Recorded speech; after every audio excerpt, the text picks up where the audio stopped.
Welcome to the Cabin Culture Podcast, where we spend a little more time diving deeper into all the fun parts of cabin culture. I like to think of this as both the material and imagined expressions of how cabin lovers, dwellers, and builders and designers wish to live a more simple and authentic life.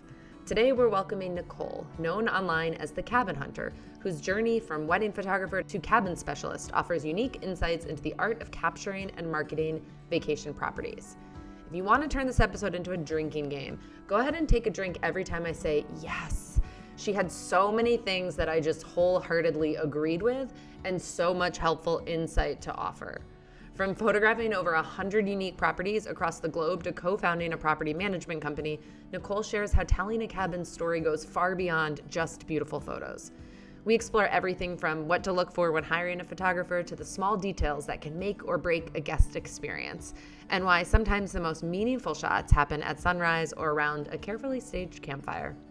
Whether you're a cabin owner looking to elevate your marketing, a photographer interested in specializing in cabin photography, or simply curious about what makes certain properties stand out from the rest, this conversation offers both practical wisdom and creative inspiration. We'll dive into the spectrum of photography options available to hosts, the importance of proper gear and backup equipment, and why telling a cabin story sometimes means digging into its history. Let's do it.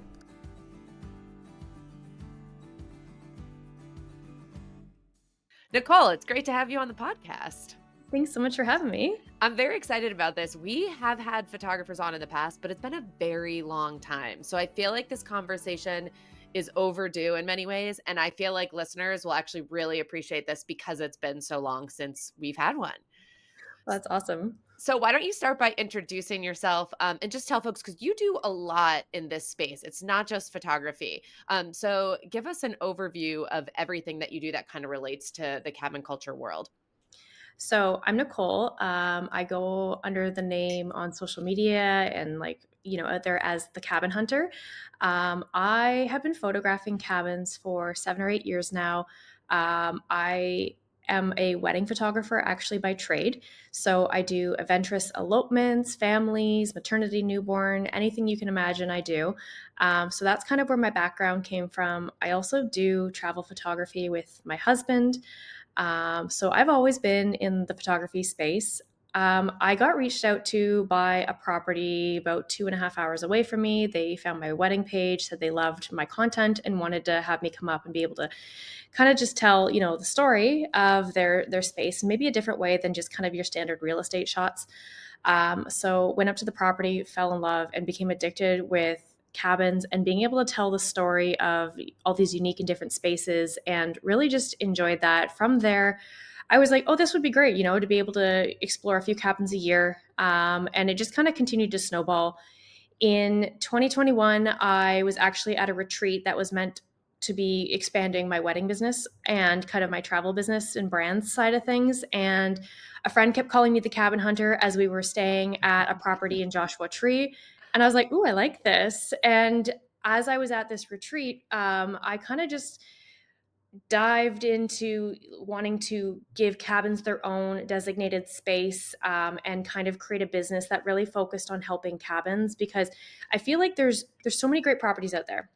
There's so many amazing hosts, and a lot of people just don't know how to market themselves. They don't know how to take great photos. They don't know how to share all of their unique, amenities and all of those things. So I just kind of started from there, and it's snowballed. I've fallen in love with, just being able to travel, stay in so many unique cabins. We've stayed in over 100 unique properties around the world. We've gone to Honduras, we've gone to Iceland, and, we've had the opportunity to travel across Canada and the States doing it. And so it's really just kind of really transformed itself from, 8 years ago to now. It is really interesting how the cabin space, I really struggle in my real life outside of cabins. I feel like I have this online/cabin escape life and then real life to explain to people what there's such a huge world of cabin Mhm. lovers out there. And it's a mix of cabin owners or just travelers who love going to them. So I love that your friend kind of accidentally identified this for you by calling you the cabin hunter and naming it, but then you found your way into this like very fun world of cabins. Mhm. Okay, but then there's one more piece I want you to mention because I think this is really helpful context when I ask you some of the other questions. You Okay. also co-founded co-founded a property management company with your friend. So you've actually been in the property, maybe not the owner side, but the hosting side Mhm. as well. So tell us a little bit about that. I did. So almost 2 years ago now, one of my good friends and I, who is also a wedding photographer by trade, and she came with me to cabins over the years. We kept seeing so many issues that hosts would run into. They don't know how to market, they don't know how to price themselves accordingly. And we saw a gap in the market that there's a lot of great property managers out there, but a lot of people also didn't have that side that we could offer photography as well. Yeah. So we launched a property management company, and it was under the name The Cabin Hunter for a long time. And then we grew. We had about like 8 properties. It was amazing, and I got pregnant.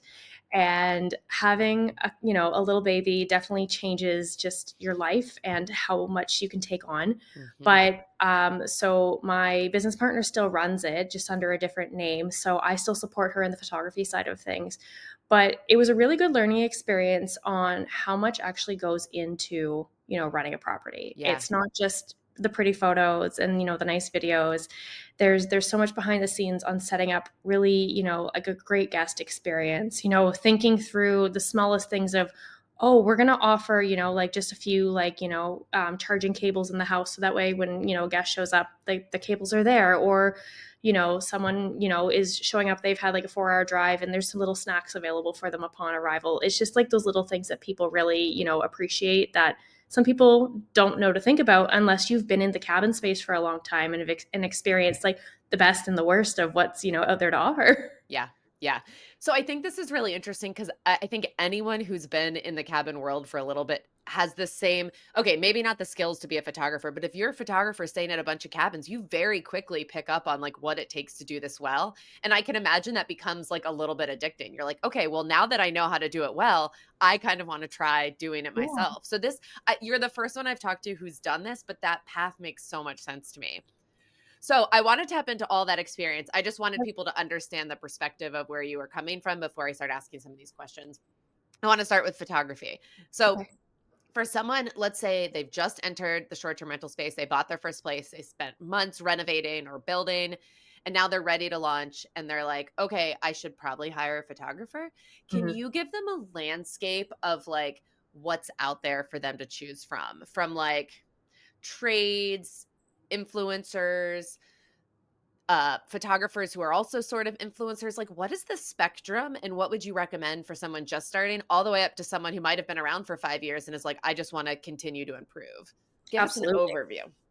The spectrum's huge. Like you can go from like your standard realtor photographer that maybe even photographed the property like that they bought it, like when they bought it. Yeah.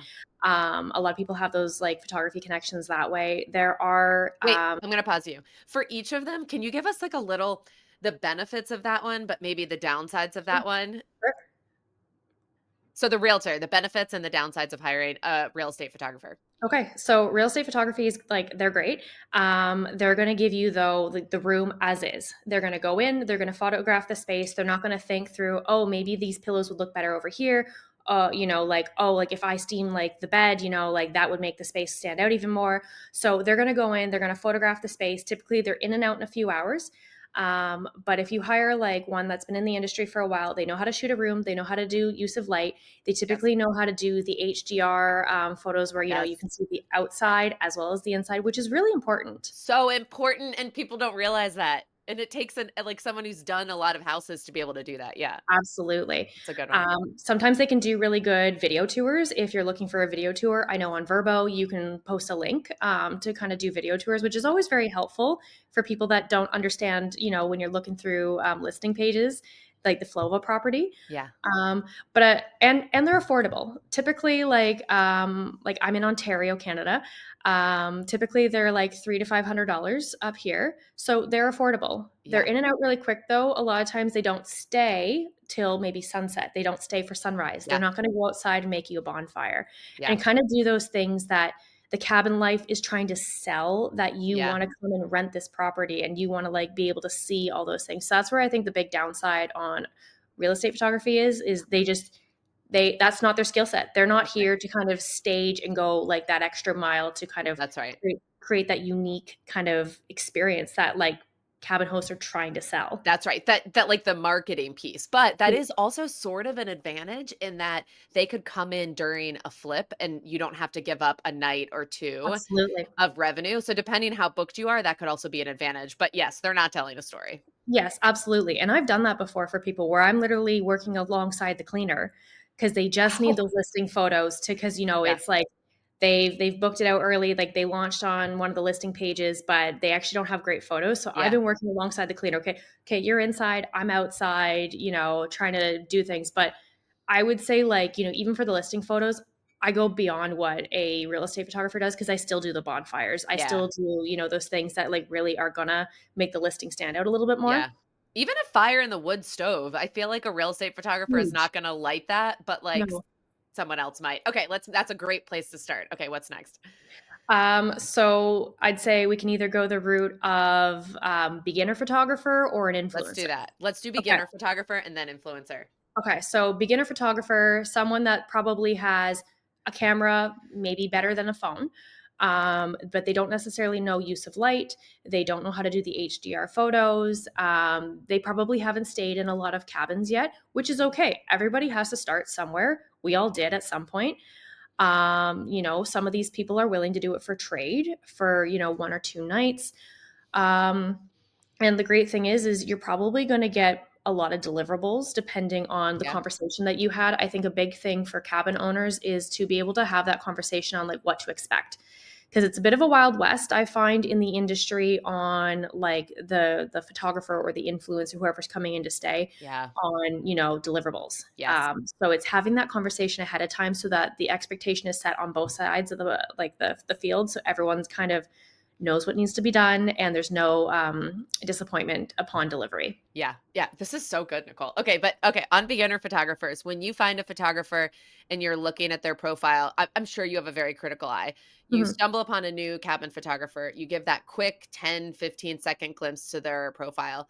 What are like some dead giveaways that someone's a beginner photographer in the cabin world?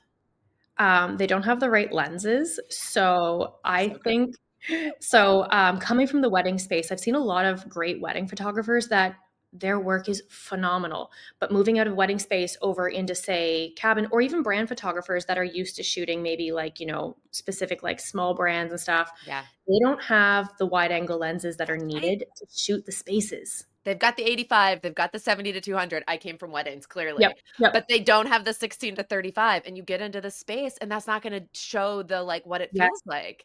They're like their smallest, or their widest lens is a 35, Yes. and it just can't. If you're in an A-frame, I was just at an A-frame on the weekend, you can't do anything. I know. So, my wide angle is a 12 to 24 and it is key. Like Yeah, I have to have that everywhere with me, but I bring the whole gamut of, the 12 to 24 all the way up to the 70 to 200 right, because what happens if the deer's out on the lawn? Like we get right. a lot of wildlife at some of the cottages we go to. Yeah, So it's like you got to just be ready for anything. So I yeah, think that's a big thing about, you know, a newer photographer is they haven't figured out or they maybe haven't had the money to make the investment into how to fully photograph a space to show it yeah, off to its fullest. yeah. Yeah, and the advantage of that is you can do a trade, right? So it's Yes, not necessarily a deal breaker, it's just know what absolutely. you're getting and know that, like, if you want those big interior shots, you're gonna need to get those somewhere else. Yeah, Yeah, and that typically comes with someone that's mid-level or, on the professional end of things that have worked through all of this. They've made the investment, they know what they need to kind of go into the space. yeah,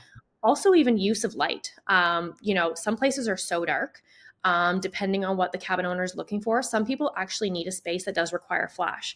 If you don't know how to use a flash, if you don't mhm, own one, or even like working through like, working like understanding like that the front room maybe like with one of the bedrooms is better lit in the morning and just kind of instead of just being walking in at like a 4 p.m. when you can do check in and be like, I'm going to shoot everything right now. yeah. Sometimes you can't do it. Yeah, yeah, and even potentially this is now we're getting into higher end, but, like, we were shooting a film in a cabin, not cabin photography, it was just a film, Mhm.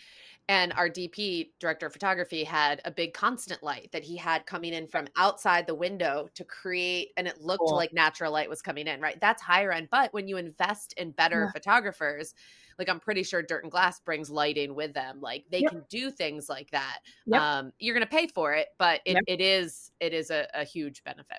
Oh, Absolutely. Yeah. go ahead. Go ahead. I was gonna say, let's go to influencers. This is so good. Okay. Influencers are great. They're like also it's the Wild West out there. Everybody, as like especially through COVID, everybody started to try and jump into that industry. There are people that are brand new to people that have over 1 million followers. A lot of influencers, like especially newer ones, again, are willing to do it for trade. Some of the bigger name influencers, will charge just because of their demographic, the reach that they're going to be able to give you. The big thing I find with influencers is they're not professional photographers. That's the big thing that I find when I'm having conversations with hosts is they don't understand the difference, and that's totally okay. Like they're not expected to. So it's just like the influencers are there. They're going to give you more like really big lifestyle photos. A lot of videos that are like the point of view from them. And it's really if you love their work, but spend some time going through their feed. What Mhm. have they already done? Have they already shot cabins? Can you see some content from the cabins so that you have that understanding as well on what they need? Because again, you don't want to be disappointed at the end of the day on what they deliver. And a lot of the times their deliverables are a lot smaller. A lot of the times it's Yeah, more stories, it's what's going on their feed versus what's actually being delivered to the cabin to use long term. So I'd say like that's a really good that's point. probably one of the bigger cons. But again, you can probably get people in for trade. I know some cabins only do trade. They don't pay because they've created such a big name for themselves that they can get so many great influencers in, even with a really large following, because they want to kind of be able to collab with each other's follower base and just kind of help promote each other. Yeah. Yeah, but that is the big difference, I think, is that when you're hiring a photographer, you're getting assets that you can use over time and you're Hmm. listing on your website, social media content. When you hire an influencer, I wouldn't expect that and maybe to your point, be really clear by asking them what you're going to get. But usually influencers, the value proposition isn't assets, it's eyeballs. That is what Yes. they're offering you. And so that can be really helpful though. If you already have assets on your website or whatever, and now you're looking for the next thing to do, it can put you Mhm. in front of a different audience to get more people top of the funnel to find and then follow you. Absolutely. But I think if you're a brand new cabin owner and you don't have those assets yet, start by building the assets, getting Yeah. those photos to kind of, use yourself because you also want evergreen content. So, if Yes. you live in a four season area, you want someone that is going to provide quality photos, for the four seasons. And then, once you have that, bring in an influencer or two each season and Yeah. just kind of keep growing from there. Yeah, that's a really good point because I also think find and follow don't go hand in hand. So they can find you from them, but if you haven't spent any energy building up your own profile yet or your website, then they can put you in front of 1 million eyeballs and you Mhm. might get 10 new follows. If you spend 3 to 5 months building up your own profile, your website, everything's there, Mhm. you look professional. Then when they post about you, put you in front of 1 million, that's when that can translate to a higher number of follows. Yeah, that's good advice. Going with the assets first and then the influencer later. Mhm. Yeah. And I'd say like the only other thing with an influencer is a lot of them use their phone. And like Yeah. our phones are getting so good Yeah. that they're rivaling entry level cameras. But using professional cameras is you cannot beat that, if you're looking for the assets. Yeah. That's right. Okay. And then I think there's only one more, but you might know more about this than me. What comes after influencer? Well, so there's like the niche in influencer that I'd say like there's UGC creators, Wait, but tell those are people what that is if they don't know. user generated content. Okay. But I think those still fit into the influencer world. I find those are people that are creating content for you to have those assets. Um, but a lot of the time, it's still like they're either charging. I found like the average rate seems to be $300 to $500 for a reel, roughly for a UGC reel.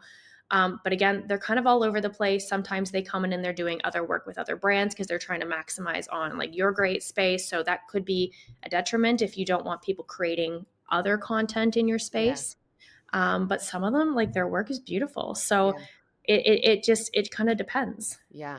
3 to 500 for a reel. I haven't done any UGC or I mean, I create my own reels, but that Right. feels so expensive only because it's such a machine that Mhm. like or a machine is not the right word, but like a monster, like you have to keep feeding it. So I 300 know. to $500 a reel. Now, that said, one high performing reel can get you a lot of Oh, followers. absolutely. So that's probably worth it for someone who doesn't know how to create content. To me, Yeah. it just feels like, damn, you have to create like 3 to 5 a week. That's so much money if you're not doing it yourself. Absolutely. And the thing is, you typically can't control what the reel they're creating. You can give them guidelines like, hey, I'd really love like, sunrise and then making coffee and kind of like what a morning at the property would be like. But their spin on it could be totally not what you're looking for. Right, right. And so how do you I think this is the biggest question I hear from folks is like if there's all these UGC creators, all these influencers out there, how do you figure out what you're going to get? Yeah. I think like I have I jump on a phone call with all of like, my inquiries and I try to guide them through like what I do and like how I'm going to be able to help them. And I also have a really thorough questionnaire that I send out before every property I go to shoot. And I try to get it to them like, the moment they book so that they have time to fill it out and really think through all their questions. But, it asks like, what do you need? Like, do you have new things that like you've Okay, added? wait. Wait, you're telling us what you do, which is amazing, but I feel like you're in a different bucket. How do they we're going to get to what you Okay. do in one Okay. second. How do you figure out if you're like me, a cabin owner, Okay. I'm like, "Okay, I want to play with UGC." How do I figure out like who's the right one for me? I think, going through their feed, like spending time on whatever like area they've posted content, if they have a website and stuff, and getting on the phone with them and being like, how are you going to help me? This Yeah. is my current problem. Like, I don't have enough reach or I don't have enough assets. I'm not getting enough bookings in the winter months. Like, figure out like what your problem is as the owner. And because I think that's the biggest thing is people that are as like the influencers, the content creators, when they're pitching them, they don't necessarily understand that there need to be kind of solving everybody's got a problem. Yeah. Everyone's got a different problem. Yeah. But they're not, they need to figure out how to help solve that problem. So as a Yeah. host, I think you need to figure out what is your problem and who's going to solve it best for you. Yeah. So, and you might need to get on a phone call with 5 people and Yeah. figure out who you also have a good rapport with. Like, do you have an hour phone call or do you have a 5-minute phone call and you want to get off the call and you're like, I didn't really get a great vibe? That is Because, so real. if you're sending someone into your property for 2 or 3 days, you also wanna trust that they're gonna leave it as found, Yes. they're gonna care for it like your Yes. baby, and, that they're not gonna bad talk it, Yes. anything. Yeah. That But all matters because our relationships with our cleaners is maybe the most valuable relationship we have. And I have had photographers who just did not take care of the space, not very many. So to be clear, if you're one of our photographers listening to this, it probably wasn't you. But we have had some leave the space and she's just like shocked. And that's like a I will never have them again. And people ask me all the time if they see someone has photographed my cabin, I get probably a DM a day asking me about specific yeah, photographers. And yeah, cabin owners talk. So like I feel like that is such an important one, the whole process and how they take care of the space. Though that one is hard to find out on a phone call, but maybe there's the point. If you see them capturing other cabins, DM the cabin owner and say, "What was your experience like working absolutely, with that influencer?" and I have a few friends that own cabins and stuff and we always like chat about like how to like help them grow and get new content and I say like if there's someone you really want to work with, DM people that like they've previously worked Yeah. with and been like, were you happy with them? Any bad like vibes, did they deliver on time? Did they deliver like what they promised? Would you hire them again? Were they Yep. worth the money? Because I think that's the best source of insight personally. yeah, you've got to like, and if you're a new cabin owner, like, so many people like jump into my messages, when we did property management, we managed all the social media too. We had people Wow. messaging us in there and like I was so happy to help other like hosts, cuz it's a big network, but it's a small It community. is. It really is. Yeah. Okay, let's So, go to the last category, which well, and if there's any others, feel free to add them in there, but it feels like this is the paid professional cabin mhm, photographer. They do this full time. mhm. They're doing more than just real estate. Tell us about this category, what the range within it is and what people should be looking for. So I wouldn't say like Instagram numbers matter, but they're not end all be all. So, like you could look at people like Dirt and Glass that have been in the industry for years and, Hmm. like they're a well-known name, across countries, like, people know them up in Canada, like across the States as they travel. But there are so many great cabin photographers across Canada, across the States that I like, I come across them on Instagram and I find them for the first time and I'm like, how have I not been following these people for Yeah. years? Yeah. But I think going through and something that I have found that's been very helpful for cabin hosts is upon their inquiry, I actually send a few full galleries of what I have delivered to cabins to Mm, show what they can expect, what they can kind of, that's good. understand from me. Because, you can jump on my website, you can look at my Instagram, but Instagram's a really big highlight reel of the top, the best, your favorite Yes. photos. Yes. And if you don't like, if you can't show a full gallery, then that to me says that you're not comfortable in all of your work that you're doing. Nicole, this is so good. No one has ever sent me a full gallery, and I've Really? been delivered a bunch of full galleries, and some of them might have like 5 photos that are almost exactly the same but slightly different, and there Yeah. might be like 10 of those. So yes, you delivered the required amount, but like in terms of usability, it's not quite the same versus I will use Dirt and Glass because they're amazing, or Yep. Pete Curiel, who is also amazing, or Ethan Abbott, like some of my favorites, every single photo will be well thought out and different. Mhm. And you can't Mhm. tell that from their Instagram, but you Mm-mm. can tell that once you get the full album. Nicole, that's good. Ask for the And for sample albums. and that could be from me coming from the wedding photography space Yeah. because weddings is an emotional sale, and people want to know what their entire day could look like, and Yeah. especially because I do elopements where typically it's just the couple and myself. They don't know anybody that's done it, so I Yeah. typically send 5 to 6 different galleries from various parts around Canada, different seasons, so that way they can say that's us. Yeah. And I want people to see that because I also would say some professional photographers still go in and they don't do some of the above and beyond content that like I would consider that I do. Like I go in and I bring a steamer to every cabin because I steam the beds because I can't stand wrinkly Wow. beds. It drives me nuts. I think it makes the bed look so messy unless No, you're doing you're like right. But that attention to detail is above and beyond that I would not expect. I can't like, we got a foot and a half of snow last night. I get it. Like, I'm not going to sit there and be like, sorry, your bonfire pit's covered in snow. I'm going to go out there and I'm going to dig out your bonfire pit. Like, I want to make sure that the property looks amazing. So I also think having those conversations with people and, Right. seeing that attention to detail. And I think like things like that are really important.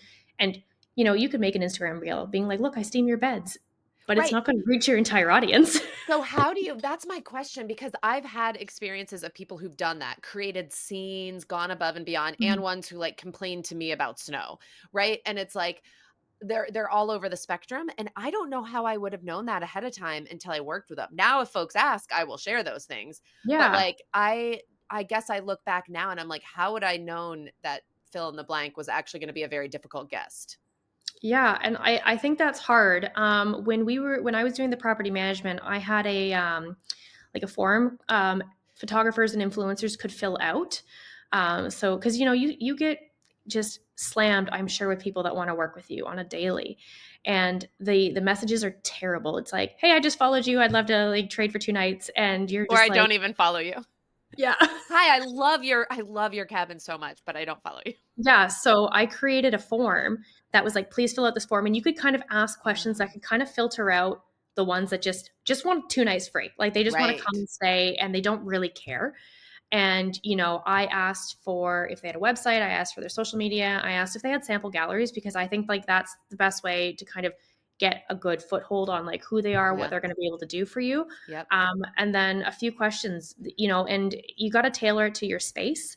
If you are in an area that just gets hammered with winter all like season long, it's like, okay, we've got to like, you could just, we've got a big snowfall. What are you going to do? Like, are you just going to leave? Are That's you going to good. stay inside? Like, are you going to go outside and embrace it? Like, and I Because think, then even if they wouldn't normally embrace it, at your place, they're gonna remember that you asked that and they're gonna suck it up and be like, "Okay, I'm gonna have" yeah. right? Like, so even just by asking that question, you're kind of like telling them what you expect from someone. That's good. And I think it's really important to like, as a cabin host and an owner, you have so much other things going on. And a lot of people I talk to, that's not their only job. Like they don't just own the cabin and that's all they do all day is sit at Right. home and manage their Instagram. So it's Right. like, if you're getting like 100 messages a month on, hey, like, let's do like, it's like, just fill out the form, I'll review, and I will Yeah. only get back to you if we want to move forward. Yeah.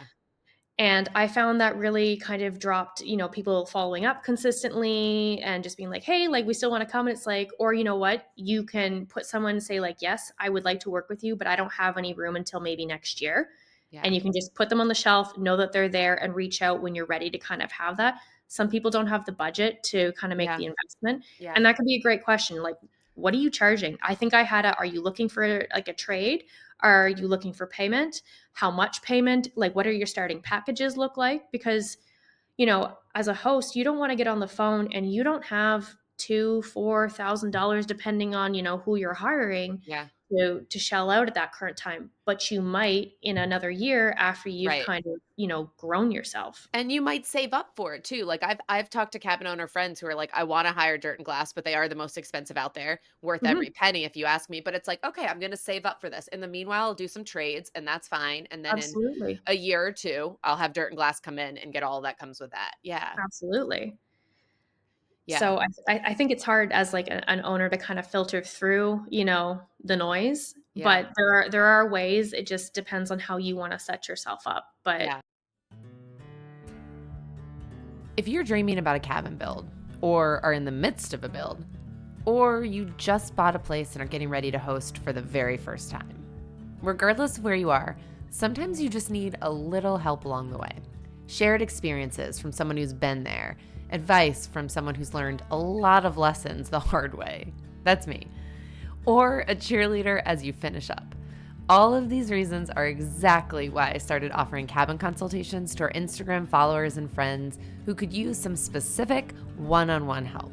I can't promise to solve all your problems, but I can promise to be transparent about our build costs and process, our organization and project management systems, our favorite and least favorite tools for renting, how we market, and how we found ourselves with almost 80,000 Instagram followers and 100% occupancy in our first year of hosting at Cozy Rock. So if that sounds like it might help you, feel free to visit us at staycozycabin.com or on Instagram at Cozy Rock Cabin and sign up for a time to chat there. Okay, put yourself in I'm going to give you an imaginary scenario. You've launched a cabin 6 months ago. You went all out on the interior. Like it looks great. It's ready to be photographed. You have some revenue that's come in, so you're ready to pay someone. You're looking at more of the professional end. okay. If you're scrolling on Instagram or even looking at websites to find someone, what are the things that you are looking for? What would be like your top 3 priorities when you decide where you're going to spend that money? And I how do you think find out if they can do them? fair. Ooh, that's a hard question. I think, the first thing is are they going to be able to photograph everything on the inside and the outside, to the fullest to show off how beautiful this property is and how much money that as an owner you've just invested into this space. Do you have the proper gear like we talked about, like the wide angle lenses and stuff? Are you going to be able to, show, like the outside as like, when we get into the golden hour and the blue hour? Are you going to be able to and willing to set up the bonfires, style the spaces, maybe it's cooking dinner, whatever. Like, what kind of content do you currently offer that kind of speaks to what I'm looking for? Have you shot properties maybe that are kind of on the caliber that you are like you would consider your property sitting at? Because, maybe if they've only done like tiny homes and stuff, maybe they're not comfortable shooting bigger Good point. properties. That's good. Yeah. Seeing what type, because that is a very different shoot. If you're doing a tiny home, like when I photograph Cozy Rock, it's like basically 2 rooms, Yeah. period. So you can, I mean, there's different ways you can shoot it, and photographers have really done a lot with it, but it is a lot simpler than like our place in Boone has like 4 bedrooms, a Mm, basement. Like it is a much bigger, it takes longer. Okay. So this is so good. So that's almost a list. And you can, for that list, you can go to their profile and answer some of those questions on your own. yeah. Do you see photos with wide angle? Or, and you can start there and cross things off. And then the ones that you can't tell, you can ask them those questions in a follow up to really figure out who the right fit Hmm. is. Hmm. Are there any questions that you wish cabin owners would ask? I used to think, as a filmmaker, I think about this a lot, like questions that I wish clients would ask me in a discovery meeting, but they never do because they don't know to ask. I think How the lens one is good, but keep going. Yeah. I would say, like, so say the cabin owner is like 90% ready to book you, like they think you're the right fit. what would make your life easier if like Mm, that I could do to help you make this shoot a success? that's Like good. this is what we're looking for. If it's like, great assets, better reach, what can I do to make your life easier for this shoot? Yeah. Yeah. And then typically it's like we dig into, I say, what's your vision? Give me like the sky's the limit. What's your big dreams? I need as much information as I can get from you as a cabin owner before I can go in. I say like if there is like shots that I have done or if somebody else has done, I said if there's like, one or two photos that literally sit in your mind every day that like if I had this photo of my property, like a Mm, similar, if it's an angle or if it's like I've had a beautiful styled dinner table, like these are the photos that would like make my heart sing. Like I need to know this that's because I good. always say if you don't share this information with me before I show up and then I deliver everything that I think is going to make your property stand out, but I've missed a few things because you didn't share that information with Yeah. me, you might be disappointed and I didn't know I missed the mark because the information wasn't shared. Yeah. Yeah. That's really good. You mentioned that you tell the story in a lot of ways when you like tell the story of the cabin. I find because I'm in filmmaking, I find that wait, I'm going to go back for 1 second, Robbie, edit that out. I feel like the other question that I feel like people don't ask and should, and maybe this is like I'm in the weeds, but I feel like it's what backup equipment do you have? Like, what Yes. happens if your camera breaks? This is something that we, like good professional photographers and Mhm. filmmakers, think about and plan for, and clients don't know to ask. When I was doing wedding videography, I was like, that's the one question I wish everyone would ask me. Like, I broke my 24 to 70 lens the morning of a wedding once because I dropped my camera. And thank God I have two 24 to 70 lenses because it's the Yep. thing I use most often, Yep. right? And I was a professional at that point. But if it had happened in my first year, what would I have done? My most Mhm. valuable. So what happens if your camera breaks on and you've booked 2 days for this photographer and their wide angle lens breaks? Like, do they have, and I'm not saying you have two 16 to 35 lenses, but do you have at least something, what would you do if something like that happened? Absolutely, and I think that's really important to, dig into, and Yeah.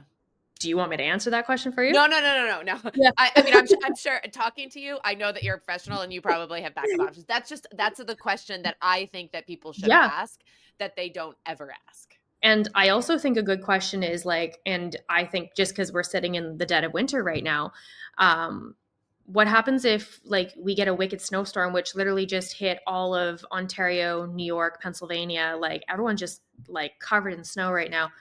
What happens if there's a snowstorm and, like, the roads are terrible? Like, are you just gonna turn Ooh, around and not try and get into my that's good. property? Like, how are you gonna, like, I get it. Sometimes, like, if it's just, like, the roads need to be plowed, like, are you gonna wait it out, or are you just gonna go home?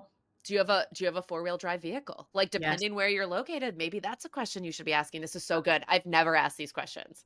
And I think it's really important on, like, so I have a four-wheel, like, drive vehicle, like, I have a Jeep Wrangler, my husband has, like, a Ford F-250, so it's like Very Canadian of we're you. yes, we're equipped to get into any property, but there are some times when, like, the host sends me the welcome guide ahead of time, and it doesn't mention that, and I've done the drive into the property, and I'm like, "Ooh, you should tell people this," because I see a lot of people coming out of the city with, like, a little sedan, and I was like, "No one would make it in on a day like Yeah. this." Yeah. I actually think I sometimes am at our mountain place. We just recently got a review and it was 5 stars, but in the review it said, make sure you have a four-wheel drive vehicle. The drive up in bad weather is sketchy. And I Mhm. feel like, and they're just helping people, and that's fine. I don't get upset about reviews like that. I like Yeah, want to reply and be like, yeah, thank you so much. We tell people to have four-wheel drive and they don't listen to us. And like it is sketchy. If you have four-wheel drive, you'll be fine, but like don't book in the winter if you're not comfortable with that. Thank you for pointing that absolutely. out. Yeah, and Yeah, that's a I think good that's one. really important. Yeah. Okay, let's move to story. So like once you're there, because I'm a filmmaker, I hear the word story all the time. And Yeah. I feel like in this day and age and marketing, it's so overused and people don't often even really know what that means anymore. And so I'm curious from you because you've mentioned it a couple times of like, I don't just photograph, I tell the story. What does Mhm. that mean to you? And what does that look like in the photos that you deliver in the final album? I think storytelling of a cabin is so interesting because people are saying, well, it's just four walls. Like, how can you tell a story of a structure? Yeah. And, everybody's property's story is really different. Is it an old cabin that has been totally taken right back to the bones and like redone? And, but they've left like little trinkets, throughout the property Yeah. of, pictures of the old home. I have a friend that has a property that, um, it was the original owner's like writing cabin. So they have some of his Mm, writing up on the walls to kind of tell the story of what the property looked like I before, love a that. photo of the cabin before they renovated it. And so I think, having the conversation, I think a lot of it goes back to having a conversation with the owner before you show up to the property.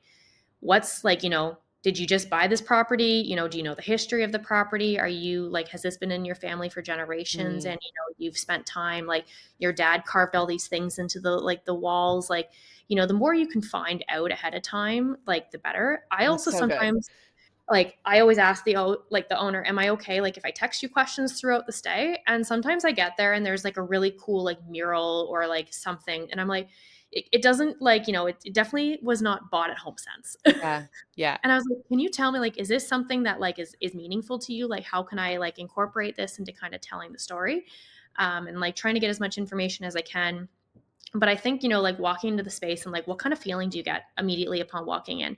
Is it like warm? Is it dark? Like is it a place where you want to just like cozy up with a book, and just read and like never leave? Is it a kind of a place that's like, floor to ceiling windows, you want to soak in the sun, but it makes you want to be outside because all you can see is the outside? And I think, like from that, setting up the photos to kind of tell that. So it's like, like I Yeah. said, if it's like dark and moody and, like warm, cozy fire, you're going to style that fire and you're really going to show Yes. photos like living around that fire. If you're doing video reels, stories, you want to showcase building that fire and, like creating a cozy Yeah. space. Like I bring my 1-year-old with me, and, if it's a family friendly property, showing her enjoying the space. If it's Yes. friendly, showing the dog enjoying the Yes. space so that people feel like they almost are walking into the cabin with you for the Yeah. first time, and they're like, I feel that. I want Yeah. to be there. Like I can see she's setting up for like her family dinner or an anniversary dinner, or like it's snowing outside or it's sunny and like but they're enjoying their day reading their book by the fire. Yeah. Or Yeah. you're outside and all you want to do is jump in the lake, be out on the kayaks, exploring, Yeah. if there's some properties like we'll mention like, hey, if you canoe like half a kilometer down this way, which is like a quarter of a mile, um, Thank you for that. you're welcome. There's like a place you can go rock jumping like into the lake.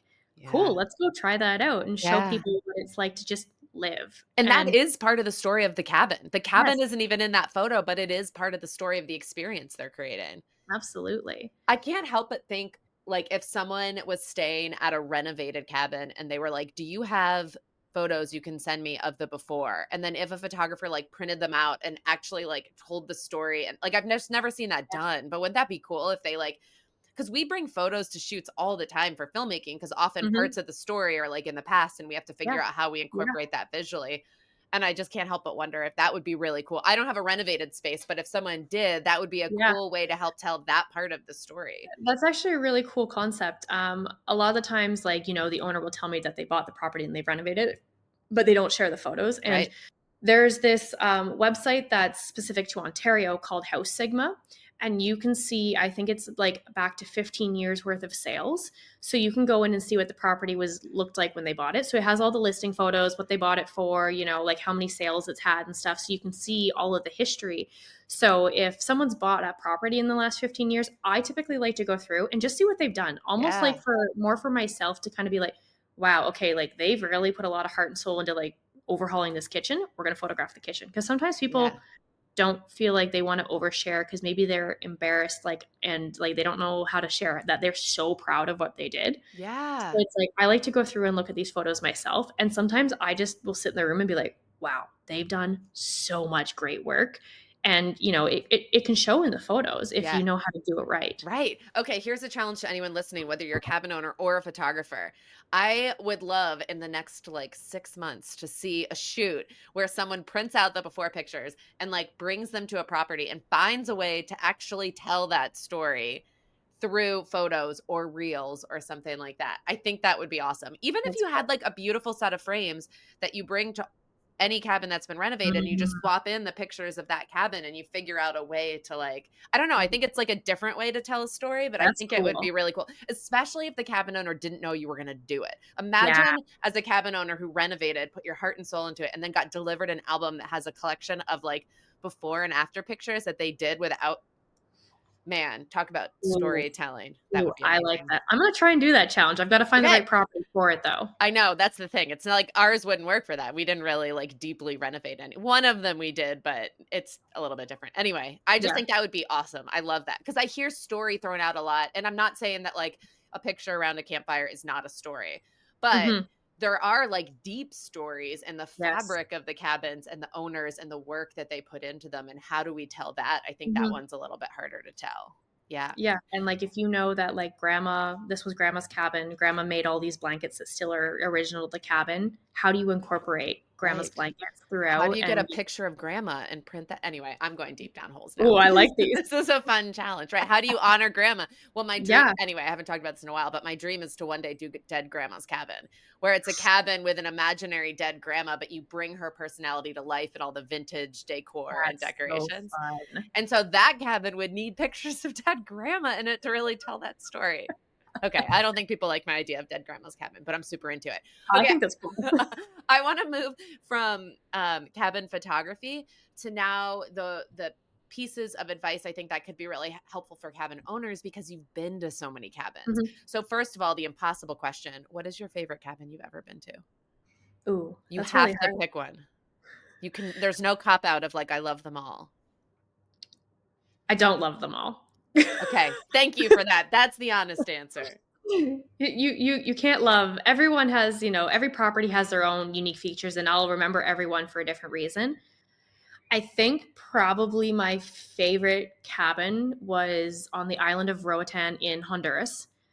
It's called Anaranza, Okay, this and is a good start. it's awesome. So the owners live in the States. They bought property on the east end of the island and they built it from scratch. And it Wow. is such a cool thing because it sits up on a hill, looks down onto the ocean. They sit in front of a reef where you can snorkel. And you can Okay. see the reef from the stay.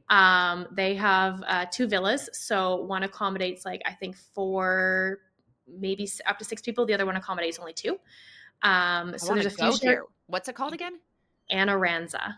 Anaranza. Okay, I'll try and link this in the show notes if I remember. It's phenomenal. Okay. Everything's like white, and it's really different because on many of the islands, down in Central and South America, they can only source what's kind of local to the island.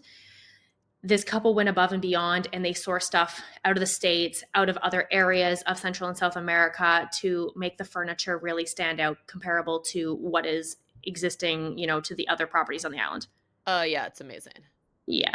I just looked it up. Okay, but question for you, Nicole. This is the question I usually ask at the end of the podcast. Is this a cabin? No, it's a villa. A villa. Okay. You want, or like, it's not a lake house. It's an ocean It's like front. I thought I was gonna find like a small cabin, and this is like a beautiful villa.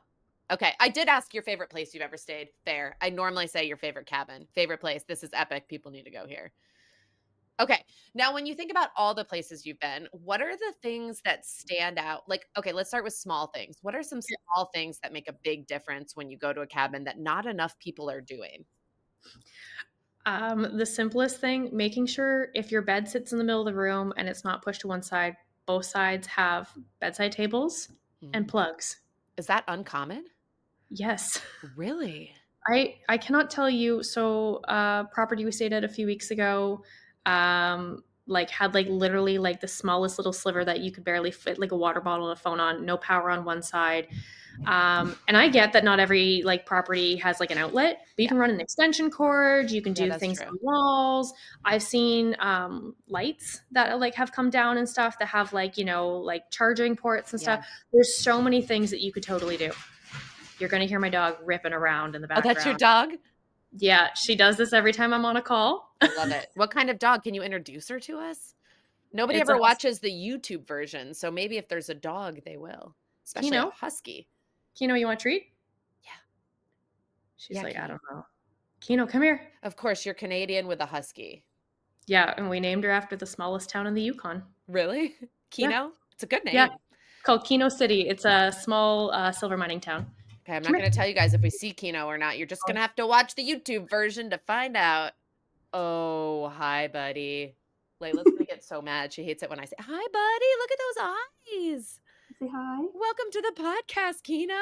Oh, She is definitely our cabin pup. She has been to as many cabins as we have if they're local. and if you ever want a pup to be photographed in your cabin, I feel like Kino is exactly what you want. Do you like add you should add that on as like extra. For like $100 add-on, we'll feature Kino in all of our photos.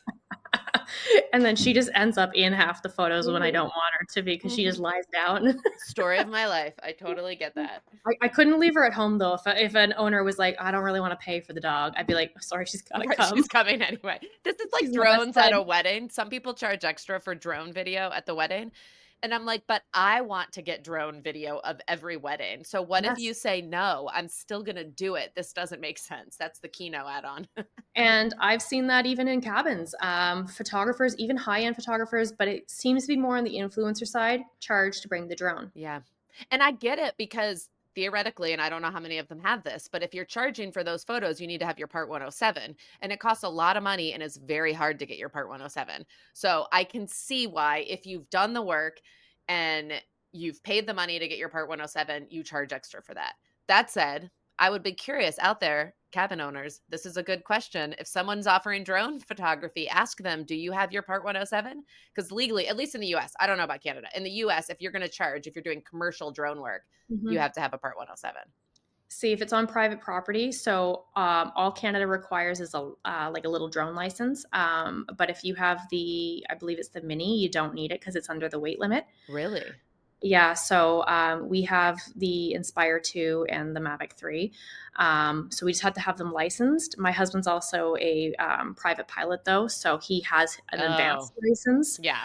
So it's a little bit easier for us, but the test is not hard. It's boring, but I think it costs like $20, and then you just got to pay to license it. Okay. Our test is I don't have my Part 107, but I run a video company and my employees have always had Yeah. it. So in the US, you just have to have someone with their Part 107 on site. So they could be Okay. the spotter and not the pilot, and that's fine. Right. But I could never I never tried to take the test, but I tried to study for it. And it was like all aviation stuff and like it was so hard that And instead it I is. yeah. The annoying thing is it's an open book test. So I think a lot of people Yours in is? yeah. Ours is It's not. online. It's online, so I think everyone just cheats. I mean, I yeah, I I would do actually that if studied, but I think the biggest thing is some properties do live near an airport, and that's like the big rules for like up in Canada are like you can't be 7 kilometers from an airport. yeah. Not exactly. I think it's like 4 miles from I an think that's what airport. it is here too, yeah. Maybe But more.